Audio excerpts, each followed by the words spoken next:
And we are officially live. Another episode of Shut Up and Invest. Welcome. We appreciate you guys coming on. Today we will be breaking down deals, specifically a strategy that's able to put $30,000 in profit in these deals we're going to show you without putting a dollar down. And of course, the man breaking it down, the one who's going to share the secret sauce, J Money, live from Puerto Rico. What's up, brother? Hey, what's up, man? How's it going, Kevin? I hope you can Everything. hear me well today, man. It's one of those days in Puerto Rico when the wind blows a little bit too much, the cell service and the internet breaks down. So, but we'll see how it goes. We should be good right now. It might be a little choppy. It might be a little bumpy. I think just move up the mic a little bit, and then we should be hearing you perfect. There you go. Yeah. How's your And week going, man? What's going on out there? things are rocking and rolling. I mean, we got a ton of private money loans. A bunch of people refining into the long-term 30-year cash flow play. I think. I think that's been probably our most popular product over the last couple months. Um, the residential market is still moving. It's still having its challenges with lack of inventory. That's pretty much the beat on the street. So Yeah, anybody putting anything out for sale right now, it's selling like hotcakes and at top dollar. yeah. I think I just saw that prices are up. Like, was it 15% from last year? Right now, I mean, I know it's a new record, but I think prices year over year are up 15% right now. So this market is not slowing down yet.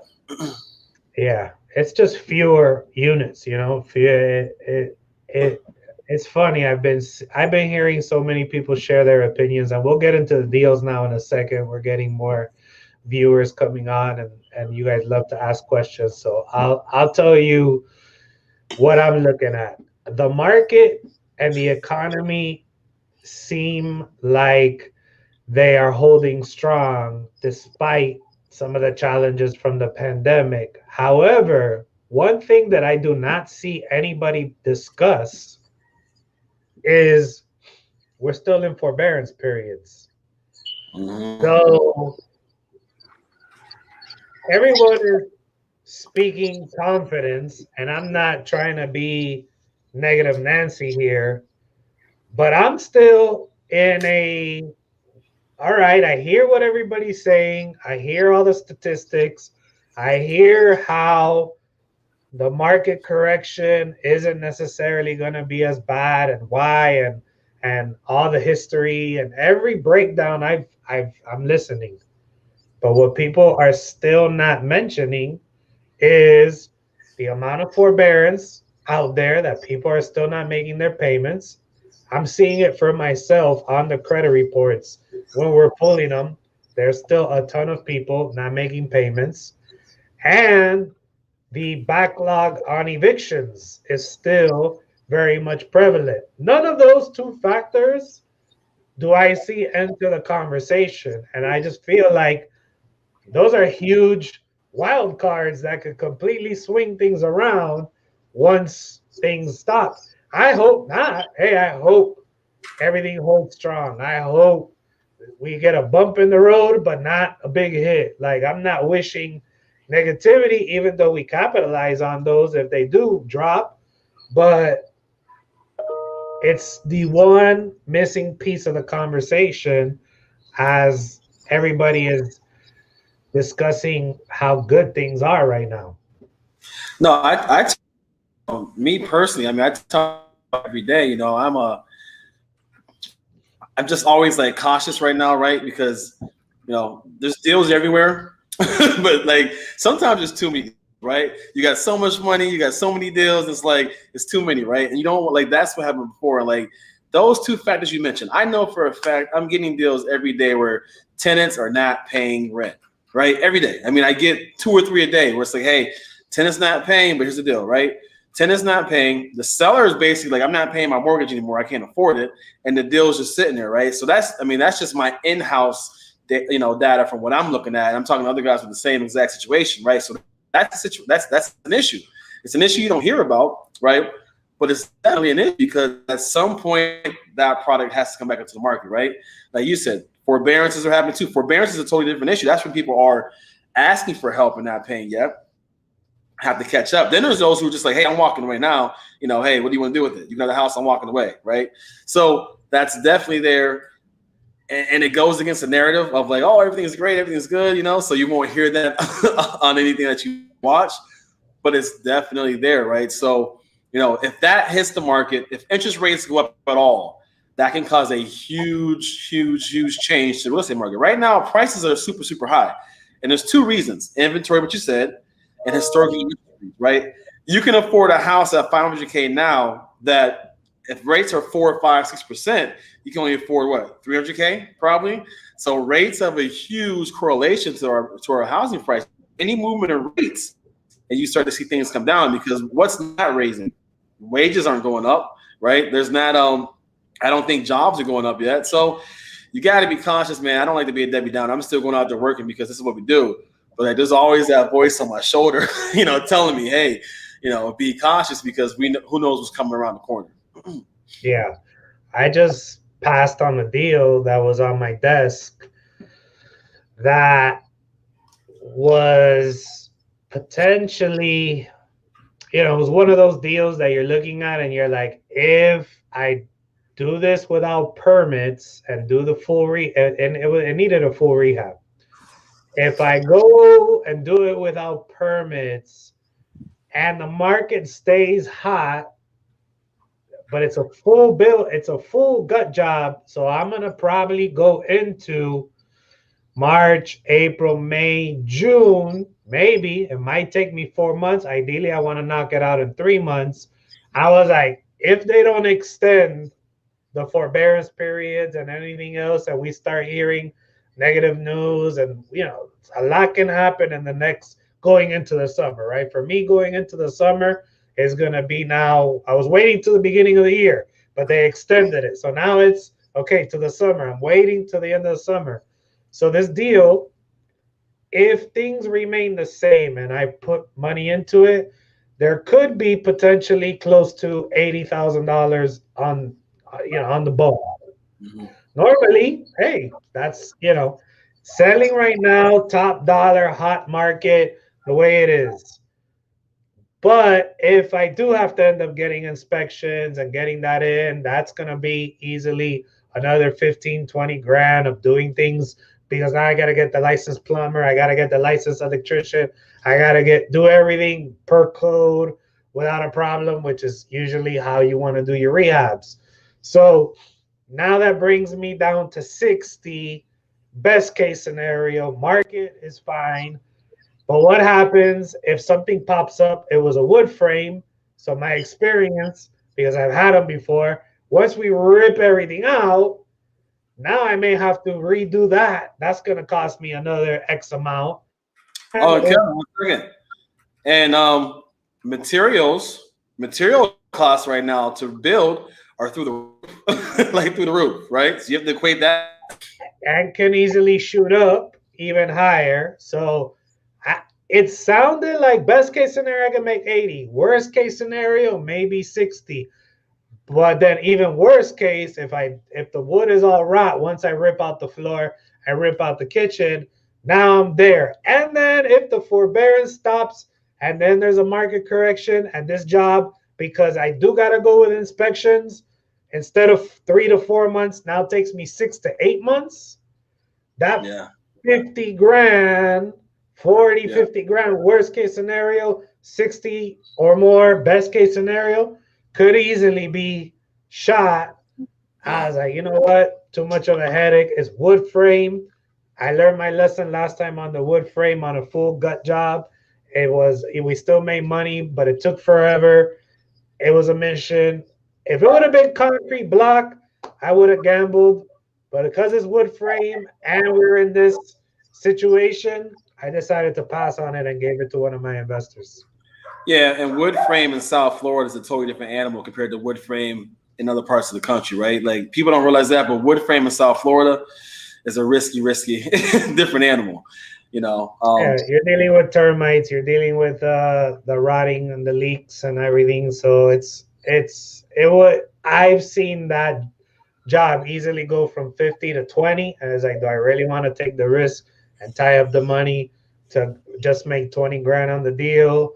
Probably not. And if it takes a year because the city busts my chops on inspections and whatnot, then nobody ever talks about that. But yet I've had 2 rehabs that have gone over a year, and nobody wants to talk about when the city gets involved, how it can easily take that long. But anyway, Yeah, I passed on it.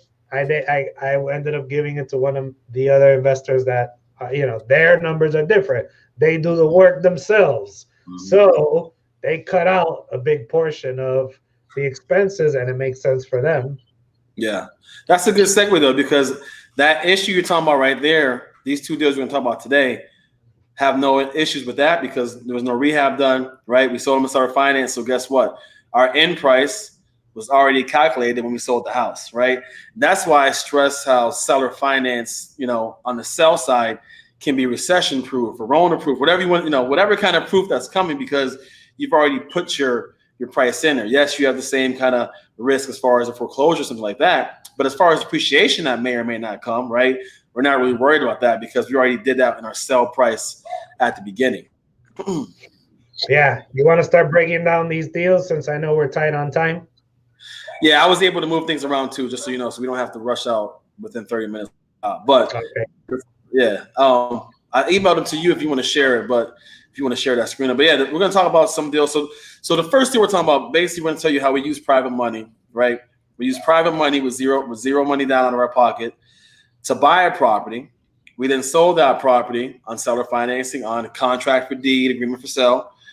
We sold that property, and then on both of these, our buyers, they end up coming around and paying me off early, right? So that means that we had a term set for, let's say, 10 years, right?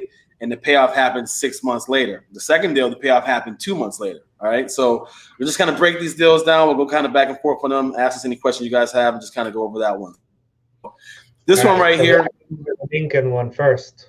Yeah, this one right here, actually, me and Kevin broke down when I bought this one deal a few months ago. Checked out that video from when we bought 5 properties from one investor. He had 5 homes. We bought short sale.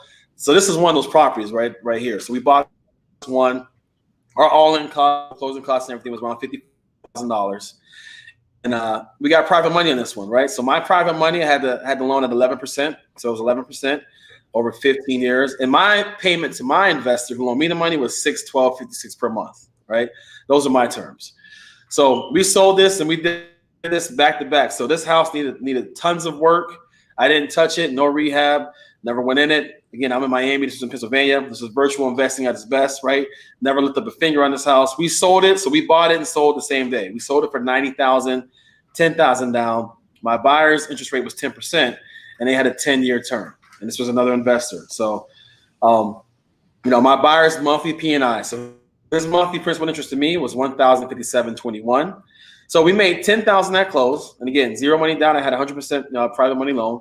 We made $10,000 at close. And then we're making $444.65 a month in cash flow, right? So that's a really good deal. I mean, right there, that's a really good deal. And honestly, if this deal would have cash flow for the whole 10 years, I'd have made way more money than we made with the early payoff. But one thing about sort of financing notes, I mean, usually, rarely, I mean, you probably know the numbers, Kevin, but rarely do these go full term, right? Any kind of note. I mean, a conventional mortgage, I think the average term, they say, is 7 years before somebody refinances it or they move and get a new house.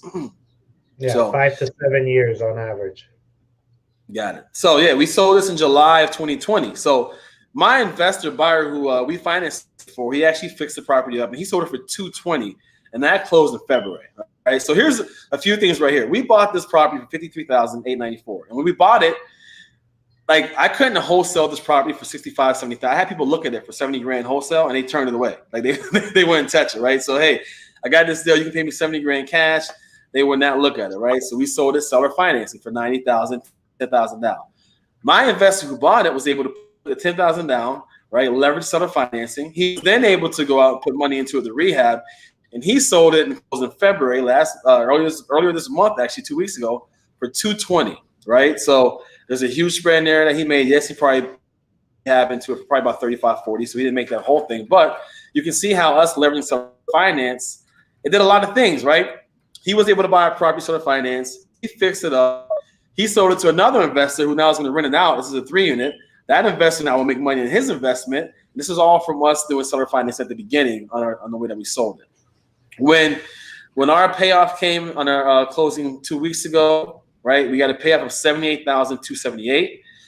I owe my private lender around $58,000. So we made about 20 grand on that deal in about 6 months. We made 20 grand profit in the payoff, plus the 10,000 down payment, plus the 2,667 in monthly payments that we got over the life of the loan. So our total profit was about 32,667.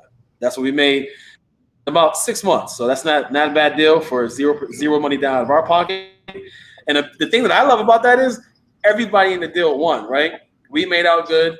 Our investor, he fixed it up, flipped it. He made out good. And his end buyer now is a 3-unit, fully turnkey rehab property that he's going to get cash flow on for the remaining time of his, however long he holds that property.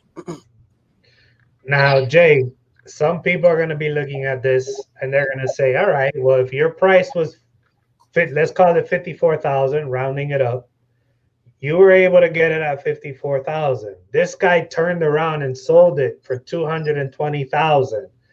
Why were you not tempted, like most people would, to take it down yourself and do the rehab and be able to make the $220,000 sale yourself? What's the mindset? How do you look at it? How do you decide if you're going to do it yourself or not? Give me some of the back and forth. Yeah, a few things. I mean, so you can see this. You know, we bought this property in July, closed in July. So, you know, we're just not really focused on heavy rehabs right now. You know, for some of the same reasons you mentioned, there's risk there, right? I'm just not taking that risk right now. This was a complete gut job rehab, right? Again, I'm in Puerto Rico, right? I don't have crews. This investor has 3 or 4 crews ready to go, right? He rehabs homes for a living. This is what he does. So to him, it's probably about a quarter less to rehab than it would cost for me to do it. They have to hire crews out in Pennsylvania, from Miami, oversee all that. So it's just not the way our company is built to do it, all right? Secondly, there's the risk of, okay, yes, he made out good, but me having to do that, put all the money into it, yes, it still might have made sense, right? But that's not how we're set up. We're looking more to do seller financing. I'm a virtual investor, right? It's tough for me to be a virtual investor and do full gut out rehab. That's just not the way our model is. Right. Now, if you were to even consider doing that rehab while you're in Puerto Rico, if you would have had somebody boots on the ground that was a good project manager, did you ballpark it how much that rehab would have cost you? Yeah, it would have probably cost us about $55,000 to do the rehab, right? And that's, you know, that's before we get all the change orders and hey, this happened and the city came and the permit, because it was a condemned house. This house was condemned, so right. The city's involved in it, right? That's a lot more things. So yeah, it would have cost us about $55,000. You know, so then we're at about we're about 110 then. Right. Plus, you got to be paying the private money loan, which if you had the construction side of it, it's $612 a month that you're shelling out. Plus, you're paying electricity. Plus, you're paying property taxes. Plus, you're paying insurance just in case anybody gets hurt. If you borrow the construction money as well, now you're paying close to $1,100 a month, plus all these other expenses. And the wild factor, because of the pandemic, the cities and everything, depending on where you are, could be taking longer to process everything. Everyone right now is also slammed because they're trying to do what's best with what they can. So things aren't moving as fast as possible. So you're holding on a couple $1,000s a month for X amount of time. He took what, from July all the way to February to be able to close that. So we're looking at 8 months. You still would have made money regardless. But what I want people to see is here you made money clean with zero headache, zero dealing with the city, zero holding costs, zero liability in an uncertain market, because we didn't know when this game of musical chairs may or may not. And that's the thing. Like, a lot of people I've had the conversation is like, yeah, but you see, you being conservative, you missed out on doing this flip and you could have made $100 and something thousand. And the point I'm trying to make by this breakdown is I'd rather be conservative and make $32,000. Yeah, definitely. Because remember too, like, yes, like what you said is so true, because we don't have any, the moment we bought this house, we were cash flowing positive from the get-go, right? So we never were in the hole. We never were having to cover payments. You don't understand when you're doing, you know, if you're doing 4 or 5 of these right now at a time, that's a lot of money that you're covering, right, Kevin? You have 2 deals right now. That's 2 years. That's over a year. Those are payments coming out of your pocket to your, right, to your lenders, to your company, because you're not bringing any cash flow yet, right? So if that's the way your business is set up, great, all for you, right? That's not ours. So that's why it's kind of laser focused, because I could have said, oh, we make a lot of money in this deal, right?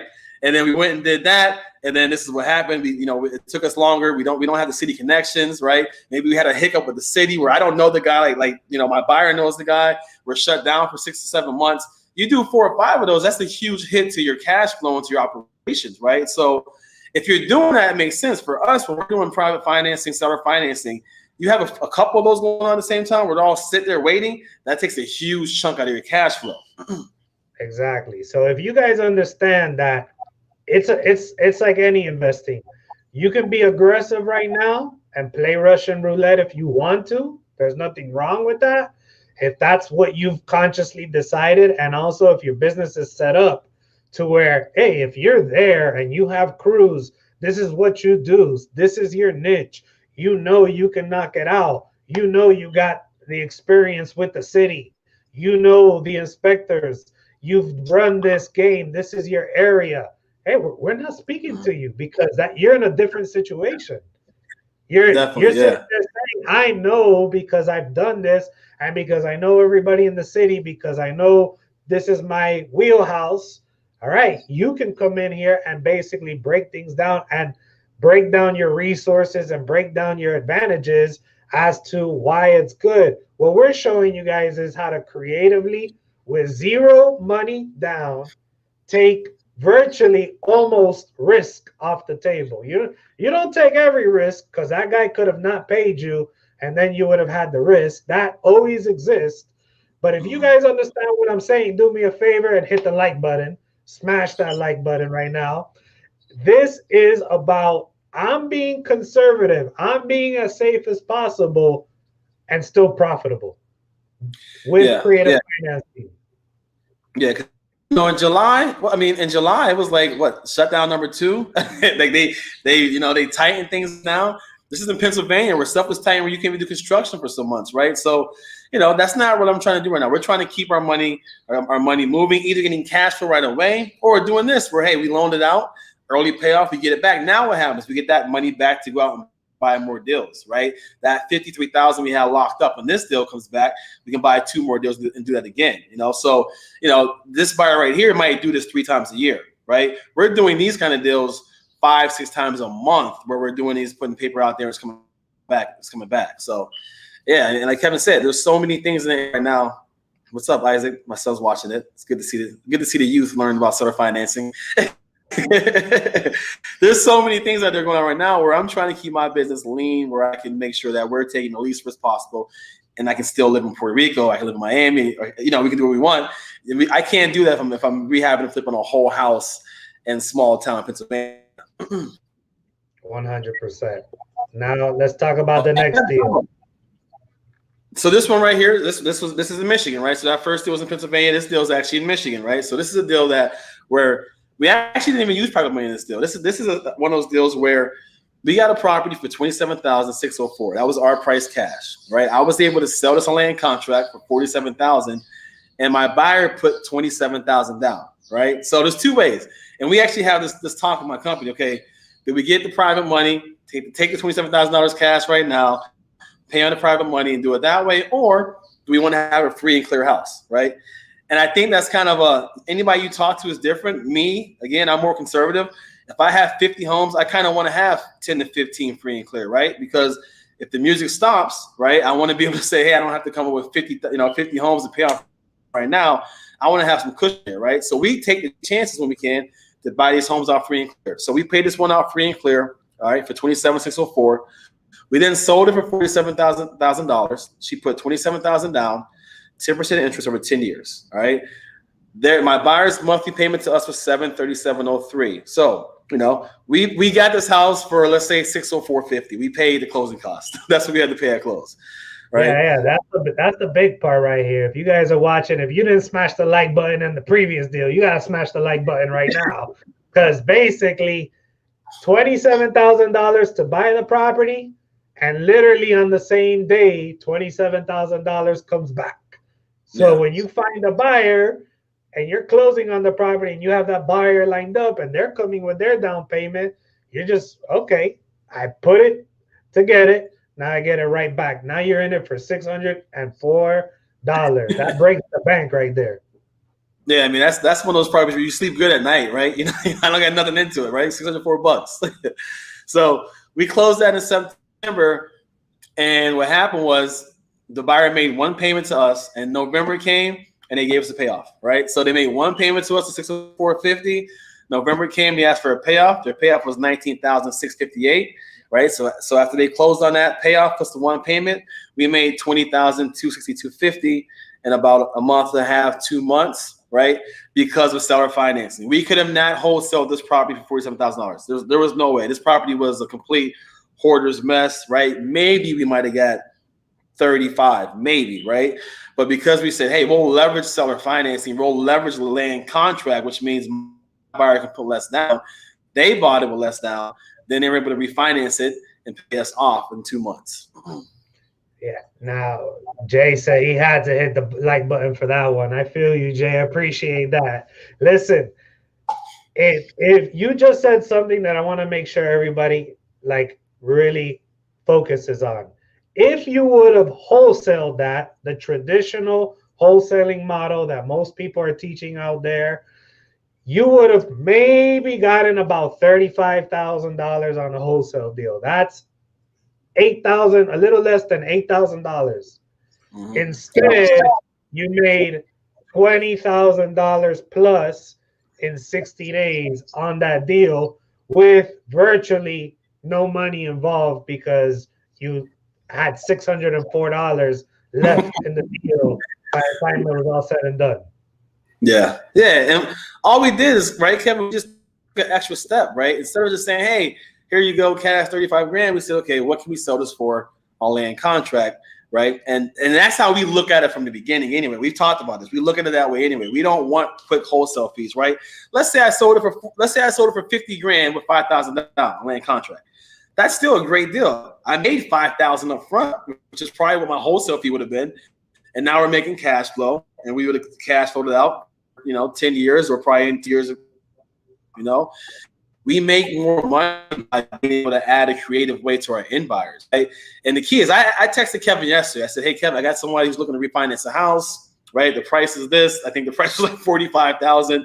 The value is this. And what did you say to me? You said it doesn't really make sense, right? The value is too low for conventional mortgage companies to want to jump into that deal. The value is below 100 grand, right?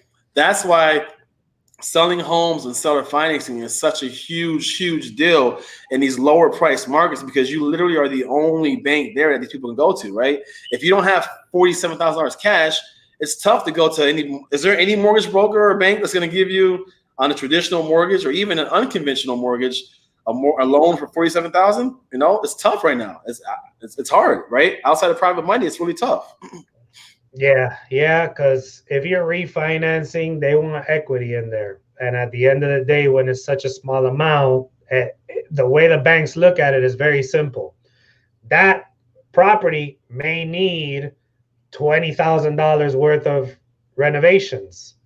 So even though the amounts are small and you would think, oh, well, the risk is small, you're only going to put in $40,000.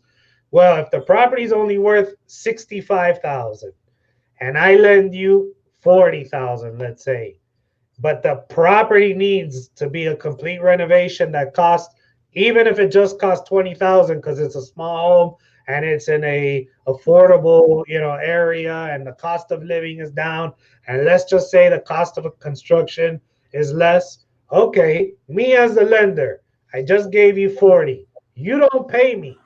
I gotta foreclose. The court doesn't say oh, your court cost on this foreclosure case is going to be cheap because the house is cheap. No, they're going to say, listen, court fees are court fees. The attorney is not going to say, well, this is a cheap house, so I normally charge $5,000, but I'm going to hook you up and do it for $1,200 because this is a cheap house. Nah, his time is his time. He doesn't care if it's 60,000 or 160,000. He's $5,000. He's billing you. 7,500. So I got attorney fees. I got court costs.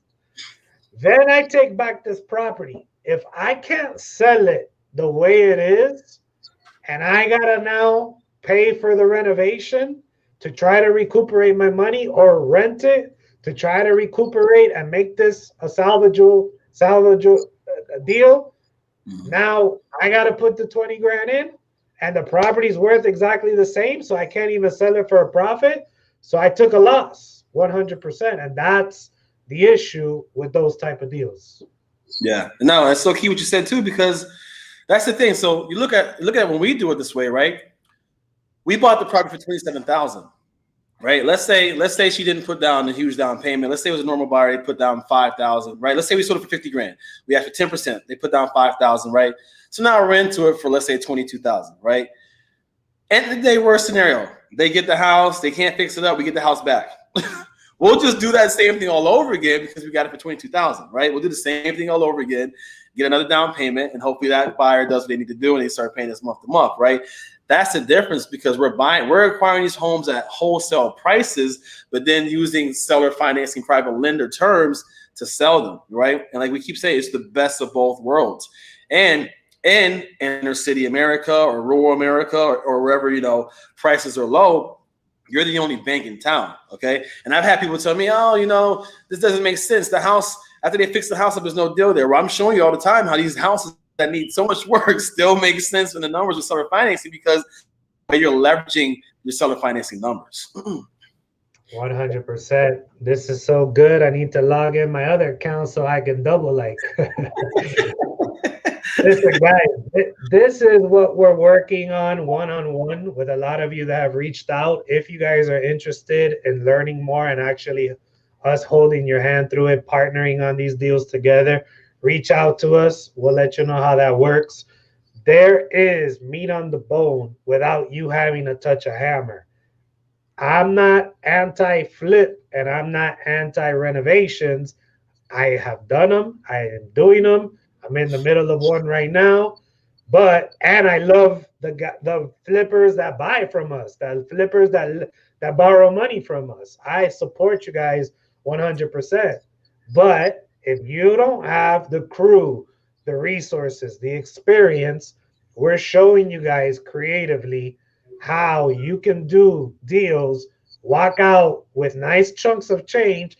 You know how many guys I know do a flip to make 30-something thousand? I was there. Yeah, they put up $100,000, right? It takes them 6 to 8 months, and they walk away with 30,000. I'm sorry, that's just too much stress for me right now at my time of life. I'm an Irie guy, I'm an island guy. I need to have it back. And I'm doing flips right now. Like Kevin knows, we're not saying just do this, because sometimes I kind of get pigeonholed as only doing notes, right? I have rentals, we have notes. I'm rehabbing about 6 homes right now, right? That we're going to sell and start financing though. So I'm not worried about flipping them, because when they're done with the rehab, we're going to start finance, right? But, right, if this is virtual too. So we always like to talk about virtual, right? If you put the virtual model with the start financing model, these are the kind of numbers you can get, right? Because we're not there, right? So these are deals that we're doing from anywhere where we want to be at. And yeah, you can say, oh, you can make 50 grand. I could have made 50 grand over a lot more longer time and a lot more headaches and a lot less knowledge of what I know, what I do, right? I'm not the contractor that can go in there and just say, hey, and it's done, right? So this is a way that you guys can do deals wherever you're at virtually. You can hold that note virtually, right? When you hold that note, there's no property management. We've said this before. There's no property management have to pay for. There's no taxes we're paying for. There's no insurance we're paying for. You're not calling me to fix your shower, right? We're just holding a piece of paper, a note, right? That's another way to be able to creatively invest virtually, that a lot of new investors jump to rentals where, hey, this might be an easier platform for you, easier route. Yeah. Iris says she wants to be the bank How can we reach out? I have a deal I'm struggling on. Guys, you can send us a DM either through Facebook, you can send us a DM through Instagram, and we will jump on the phone with you and we'll see what we can do on these Yeah, if deals. you jump in our Facebook group, Sub and Invest on Facebook too. You can send it in there, and we'll reach out to you guys. So we'll upload the link again. We have a JV link. We'll put that in the group right now. I don't know if Kevin, if we have that in here, but we'll put that in the group right now. So go in the group and submit any kind of deals you may have in there. You know, then we can jump on the phone and talk to you about our coaching or consulting plan that we have for you to help you out. And we got a couple questions. We got one earlier that was, how do you move in this market now with prices being higher and inventory very low? It's a perfect scenario for acquiring properties, the way we know how to acquire properties, the way we show you in our investing course, the virtual real estate investing course, which is completely free, guys. It's a quick way to learn how to target and get motivated sellers and get these prices at a discount and be able to then find potential buyers and make these kind of spreads. It's a perfect kind of market, the way it is right now, to do these deals. I was gonna say that creative financing right now is what's dominating, right? That's why you see guys like me and Kevin talking about it, our friends Pace talking about it, right? Because I talked to my one partner today. He's like, hey, you know, all these sellers just want so much money for their house right now, right? Sellers watch the news. The news says, hey, your real estate's an all-time high. They think their house is worth way more than what it really is worth, right? But we can buy homes at cost, or even some. We don't buy over what they're worth, but we buy homes for what they're worth all the time and make these kind of deals happen, right? Because if it's a house that needs fixed up and you're trying to only wholesale it, you're gonna be stuck. If that buyer wants 40 grand, you can only wholesale it for 40, for 40 grand, you're stuck. Again, if I can buy it for 40 grand, either with terms from that seller, right? So if that seller gives me terms, we can buy it from terms from the seller. It opens a whole new world, right? Because when it comes to terms, it's not the price, it's what are my terms. If Kevin has a property for 50 grand, right, that's a rental property that's bringing in $800 a month, and I can get Kevin to agree to sell to me for 50 grand, where I only have to pay him $400 a month, I'm going to cash flow, right? I don't care about the price so much as the terms, right? So being able to get sellers to sell on terms, that's one way. And also having creative exit strategies, right? Your exit strategy is what allows you to move in these kind of markets. If your only exit strategy is a cash offer, right, on the back end, you're going to be tight. But if you can do other things, you have other options. Jared is saying that Pennsylvania deal was fire. I let that one get away from me. Hey, Jared walked the property first. He knows that property. Listen, guys, we appreciate you guys coming on. We wanted to keep this one short, sweet, and full of valuable information. These deals are happening every single month.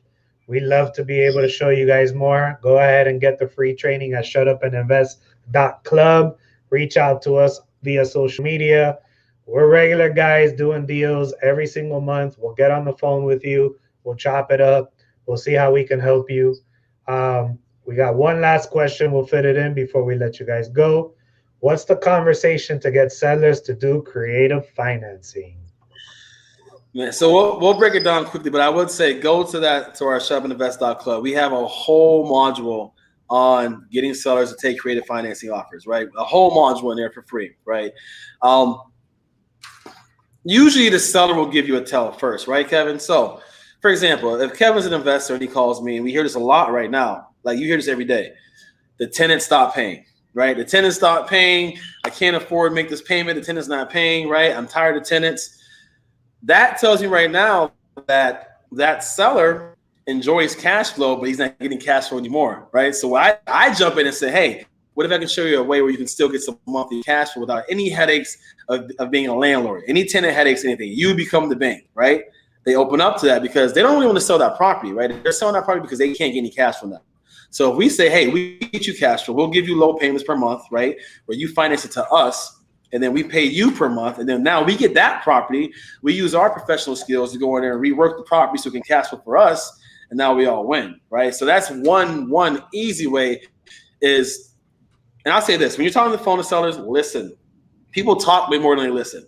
I told somebody that, hey, when you talk to them, ask them open-ended questions. Let them talk and talk and talk and talk and hear what they're telling you. If they're complaining about, headache tenants or property maintenance or stuff like that, then that's the way to jump in and say, hey, I can give you another option, right? If you sell this house to me cash, you're going to pay a huge tax bill. If you sell it to me on seller financing, you don't pay that huge tax bill. You keep getting monthly payments per month and maybe even get a down payment up front.